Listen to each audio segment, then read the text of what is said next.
These are the same settings, reversal speed of 9, 50, and 50, overbought, oversold on the reversals, and a trend period of 7. On the 1 minute chart, you're just going to have to keep in mind that you're going to get way more arrows, so you want to have extra confirmation before getting into any kind of reversal trade. And really you want to wait for confirmation on any chart, any time frame. But here's the 15 minute, 5 minute, and 1 minute. Market is open.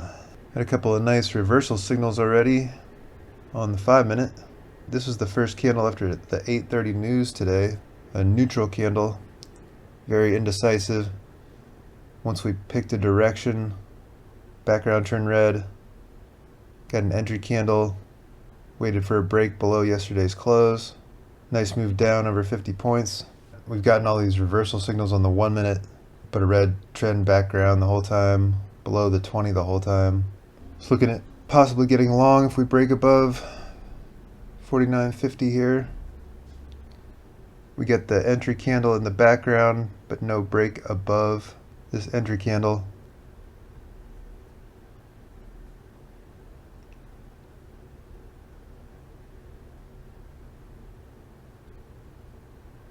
Probably should have held on to that one a little bit longer.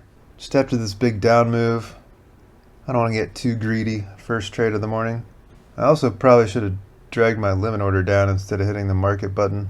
We went from 49.50 up to over 61, so there's 10 points before it got into that retracement there.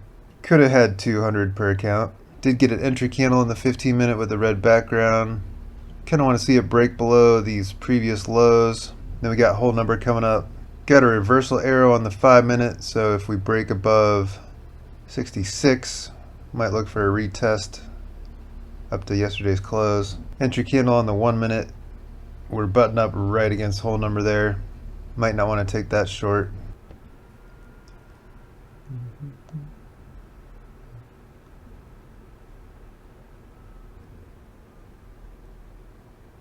Got a little scalp in there. Just looking at all this delta that came in. Got the reversal candle. We broke above the high of this previous red entry candle. I like the idea of taking the break here better than taking the break of this 5 minute candle. We had a lot of negative delta on this previous candle, but it started drying up, started getting all this positive delta on the 1 minute. I went in for the little baby scalp again. Break above here on the 1 minute on this entry candle at 69. Could be headed up to yesterday's close possibly. Delta is kind of waning, dropped off, we're moving higher. Delta is down a little bit. Can definitely come right back in. Just waiting for the best of the best, like always. Green entry candle on the 5 minute. Still a transparent background on the 5 minute. Up 647, 2 trades, 100%. Big wick on this 5 minute candle. Break above around 72. Could go up to the 20 on yesterday's close here.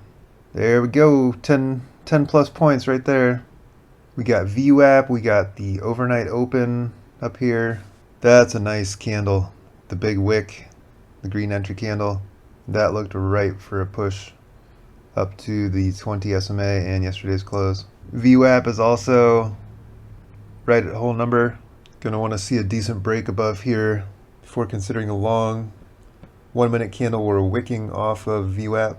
Ideally, I'd like a candle close above VWAP and then possibly take a break above the high of whatever candle closes above VWAP. There's the break above this candle. Quick 8 points already. Delta's picking up now. There we go. There's almost 20 points after the break of the first 1 minute candle close above VWAP. This 5 minute candle's about to close with pretty good amount of delta. Break above at 39. Yesterday's high is at 47. It might test and poke above yesterday's high at least. There's the break at 39. Got 5 points right away. Could have got the baby scalp. That doesn't actually sound like a great term. I'll stick with micro scalp. Sounds a little bit better than baby scalp. Yeah, I'd be out right there if I didn't already take my micro scalp. Just seeing this price action, this quick rejection, neutral, fast trend candle, I would have hopped out Definitely some nice reversal signals with these settings on the 5 minute. 1, 2, 3. There's the break of yesterday's high. There's the poke of yesterday's high. And a retracement. Classic poke and the pull out. Price smelled something it wasn't too sure about. Pulled out. I looked at that 60-minute chart right at the perfect time. See, we had this recent high here at 62 on this candle. Just came right back up to that level and bounced down. Bounced down pretty good, over 20 points. We'd already been in this big move on the 1 minute. Like I've mentioned before, I really like to catch these entry candles right at the beginning. After we get a neutral candle, the first entry candle, and or background color change. Just like to get in early. News at 10 coming up. Kind of like the idea of a short at 09. Back down towards VWAP. Might wait on this trade, even though that's a nice 1 minute candle too with the big wick. There's the break. There's the test of VWAP. Would have worked out fine. 9 or 10 points available right there in a few seconds. Great bounce off of VWAP. Over 20 point bounce right off of VWAP there. 30 point bounce right off of VWAP. I don't know how many times I've said it, but I love the VWAP. 40 point bounce off of VWAP. That's going to be it for the live recording today. Just for the sake of video editing later. Hope you got some good ideas for your own trading. Links to the indicators are in the description. Just logged in to see what happened this afternoon. The 15-minute trend background was red all day from 10:30. The 5-minute trend background was red all day from 10:10. Till just recently this afternoon, we got a green background, got some green ebb and flows, some breakouts long. This breakout long went up almost 100 points. I did take some stupid trades after I ended the recording earlier this morning. Ended up down around $100 per account. I do have red days. $100 is not bad. Live to trade another day. If you're enjoying this content, please hit that like button. Thanks for watching. Have a great day.